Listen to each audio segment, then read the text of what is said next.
Okay, I'm going to try this one last time. This is attempt number 5 to make this video for you. And I'm probably going to have to do it in 2 parts because as soon as I click audio mix down and I try to mix the song or will master the song and save it, the recording shuts off. So I'm going to have to stop there and then kick it back on in a minute. But we'll see what happens here. All right, go over screen capture. Here we are in Cubase. Okay. This is a blank file, so the first thing I have to do, of course, is import. And I'm going to do Moon River because I've already done Moon River. So it's a good example. There it is, okay? Now, the first thing I do, there's 3 steps and that's it, and I'm done, okay, in mastering your songs. And not just your songs, but pretty much any songs. 3 steps and that's it. The first step is to listen to the whole thing and make sure that right here on the master volume, right, stereo out, this volume over here is just that song, just that track. It needs to be at 0. Make sure both these are at 0, this one and this one. That this maxes out at negative 0.1. I've already listened to it, and that is exactly what happened. So right about here, where it gets loud, that's where it happens. Okay, so I'm done listening to the song. We pretend I listened to it. See how it says negative 0.1? And that's the meter peak level. That's where it's peaked out. That's where it's, completely maxed. Great, you did an awesome job mixing these songs, by the way. Both just for the mix and listening wise, and also to make mastering a lot easier. So here are the steps. This is my edit channel settings. These same settings, or these same steps, are available in Pro Tools, and I'm pretty sure in GarageBand. Don't quote me about it on GarageBand because that's the one I'm least familiar with. But Pro Tools is not going to be very different from Cubase. All right. So this is my channel settings. Don't mess with this EQ at all. Everything I do is done through the inserts. All right, or what's called your plugins. Okay. The first step is I go to my EQ. It's a 4-band EQ, and if the song's a little bit too muddy, I'll bring down some of the low or low mids. If it's too shrill, I will bring down some of the high or high mids or whatever. Again, you did a great job with these songs. In this one in particular, the EQ does not need to be done at all. In fact, most of your songs, I don't think I'm going to touch the EQ because it's just piano and vocals, and overall it sounds great. You did a great job. So don't have to touch the EQ, but if you do need to, this is where you do that. All right. So step 1 is listen to it. Step 2 is EQ, and then step 3, I'm sorry, is, and I'm just going to turn this off because we don't need it. Step 2 is kind of a 2-in-1. I'm using 2 different things, but my thing makes them here. VST Dynamics. What this is a compressor. This is a gate, compressor, and limiter. Not using the gate. All right.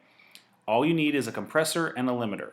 This again has them both in one plug-in, but if you have something else that you just want to use the compressor by itself and then the limiter after that, the order in which you do these things matters. EQ, compressor, then limiter. Okay, it's got to be that order, or EQ and then the VST Dynamics if you have a similar plugin. All right, so first thing, compressor. And you might have to play around in the future with the threshold. A little higher threshold, a little lower threshold. But for these songs, negative 20, that's kind of the base starting level. That works perfectly for these songs. And most of the time, I don't have to touch that. Ratio is 2-to-1. That's great. Everything else, attack and release, are great. Makeup, this is what you have to change. I change it to 10. All right, that's where I start. I start with a makeup of 10. A compressor squishes it all down. It compresses the signal down to even it out, and then the makeup expands it and brings it all out together.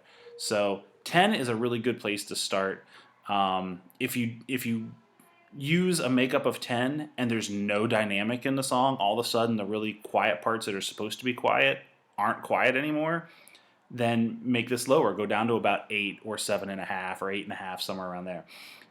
If it's not enough, which on this song, 10's not going to be enough, we're going to bump it up to 12. But I just want to show you so you see the difference. But we're going to do a makeup of 10, and then the limiter, output, negative 0.1. Probably guessed that. Now it's all ready to go. That's it. All you had to do was on this track here, do those steps. Listen to it, make sure it maxes out at negative 0.1, EQ if necessary, and then compressor and limiter. And that's all. All right, I'm now going to export and click audio mix down, and the recording is going to shut off for a second.